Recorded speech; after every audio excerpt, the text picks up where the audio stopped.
estamos de vuelta en este su programa de análisis de noticias a las 8:45 esta noche de domingo. Y la historia de un país se puede contar desde diferentes perspectivas: su producción literaria, musical, la arquitectura de sus ciudades principales, la evolución de su capital y la diversificación de los dueños de este capital, sus partidos políticos, el rol que las mujeres han jugado en todos los aspectos de la vida pública de un país. Este es el proyecto que se traza la Facultad Latinoamericana de Ciencias Sociales. El primer tomo lo tenemos acá y ya ha sido publicado, pero para hablarnos más sobre el contenido de la obra y de todo el proyecto está con nosotros esta noche Edmundo Urrutia. Nos va a contar, por ejemplo, por qué se trazan la meta de contar la historia inmediata de Guatemala. ¿Por qué, por ejemplo, eligen 1954 y no antes o después? La guerra y la paz y todos esos contenidos que definen nuestra historia más reciente. Muchas gracias por su compañía, Edmundo Urrutia. Muy buenas noches, gracias por la invitación. Es un gusto poder compartir con ustedes estas ideas respecto a un extraordinario proyecto, lo llamaría así, un extraordinario proyecto que se propuso la Facultad Latinoamericana de Ciencias Sociales, Flaxo, en un esfuerzo enorme, porque somos aproximadamente más de 30 académicos, quienes hemos escrito 5 tomos, bastante gruesos por cierto. Este último tiene más de 300 páginas, un esfuerzo que yo podría inscribirlo en lo que después de los acuerdos de paz se ha llamado como la disputa por la memoria y la historia de Guatemala. Es decir, hay una disputa en el sentido de querer explicar por qué Guatemala se vio envuelta en un largo, doloroso, sangriento, dramático enfrentamiento entre guatemaltecos. Es decir, ¿por qué pasó eso? ¿Cuáles fueron las principales causas? ¿Cuál fue el papel de determinados actores nacionales e internacionales? ¿Cómo evolucionó durante este periodo la sociedad guatemalteca? Nosotros en este libro abordamos el tema político, el tema militar, el tema cultural, el tema étnico.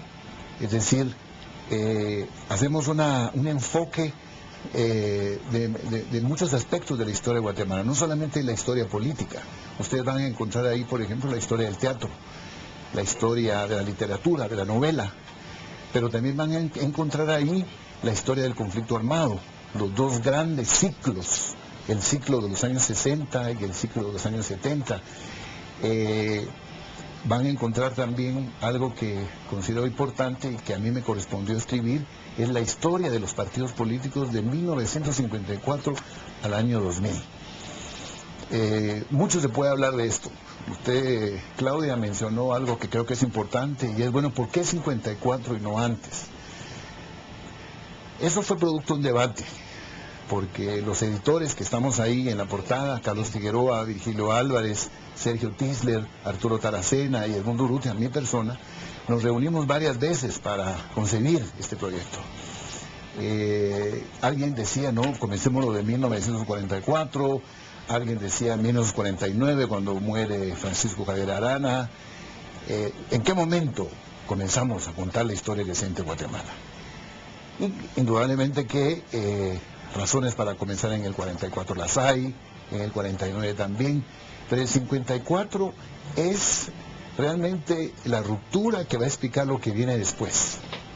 Todo lo que viene, la inestabilidad política que caracteriza al país, la conflictividad social, política que caracteriza al país a partir del 54. Es decir, desde el 54 hay una historia ininterrumpida de inestabilidad, de conflicto, de lucha entre las élites, del surgimiento de la guerrilla, de golpes de Estado, del gobierno militar, de fraudes electorales.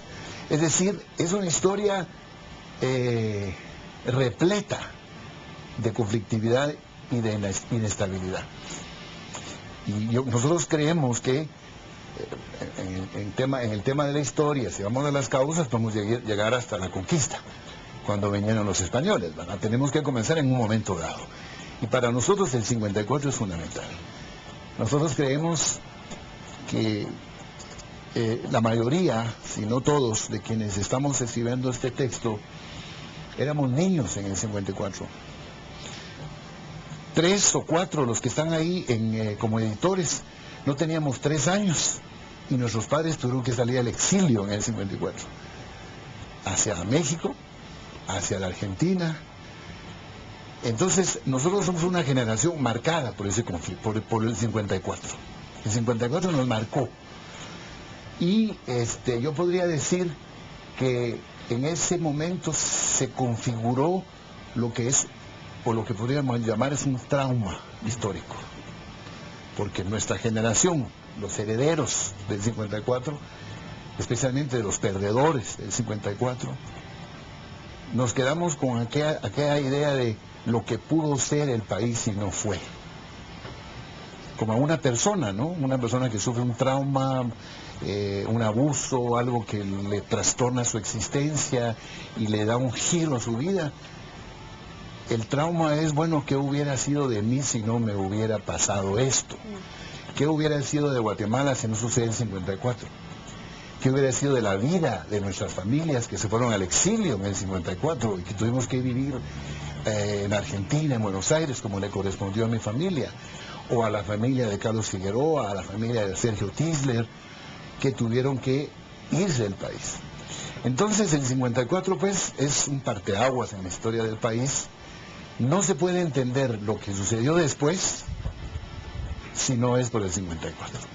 Ahora, algo que nosotros nos propusimos, y fue algo, yo les diría a ustedes, fundamental en este esfuerzo, es que nosotros nos propusimos hablar con la verdad. Ustedes me van a decir, bueno, hay muchas verdades, está bien, pero hay tal cosa como la ética de la verdad. Hay tal cosa como no falsificar la historia. Hay tal cosa como no mentir en la historia. Por ejemplo, negar el papel de los Estados Unidos en el 54 y el papel de la CIA en la organización de la caída de Armes, eso no se puede negar. Y quien lo niega está falsificando la historia. O no conoce de los hermanos Dulles, por ejemplo. Por ejemplo, o quien niega el papel de Cuba en la organización de la guerrilla. Quien quiera entender la dinámica del movimiento revolucionario guatemalteco, la organización de las fuerzas revolucionarias sin Cuba, no lo puede entender. Cuba fue un actor interno en el proceso histórico de nuestro país. ¿Cuántos relatos debe traer esta obra para nosotros? Y seguro que estamos nosotros llenos de comentarios o preguntas. Yo tengo mucho que preguntar y mucho que comentar. Por supuesto que el 54, sin duda, sí, es un momento traumático para el país, pero yo no creo que haya sido distinto el 44 y los años subsiguientes. La muerte de Francisco Javier Arana, es que eso sí fue un trauma para este país, sin ninguna duda. Pero además también el proceso, la seguridad interna, el papel del director de la policía durante el gobierno de Arbenz, el recrudecimiento de la violencia y de la, el ataque y el control. Realmente lo mismo de lo que se acusaban los gobiernos militares en los años 70, se podía haber acusado también al gobierno de Arbenz, pero no es esa la discusión en la que quiero entrar. Me llama la atención que mencionaste a varios hijos de personas que tuvieron un papel destacado en el proceso revolucionario, que ahora asumen ya como académicos este papel de recuperar la historia. Me parece, primero, que ese es un rasgo interesantísimo, ¿verdad? ¿Cómo pueden heredarse de alguna manera o transmitirse de una generación a otra la forma de pensar o los puntos de vista? Sin duda yo comparto mucho del pensamiento político de mi padre, pero hay otras familias que tienen una historia distinta y que, digamos, que se revela una generación contra la otra. Me parece que ese es un punto interesante. Y quiero preguntar directamente, ¿es esta una reacción, por ejemplo, al texto, voy a decir yo, más modesto, lo hizo solamente una persona, de Carlos Sabino, que la Universidad Marroquín con tanto fervor ha promovido en una manera de tratar de desmentir muchos de los hechos que se han tenido por ciertos del periodo de la guerra?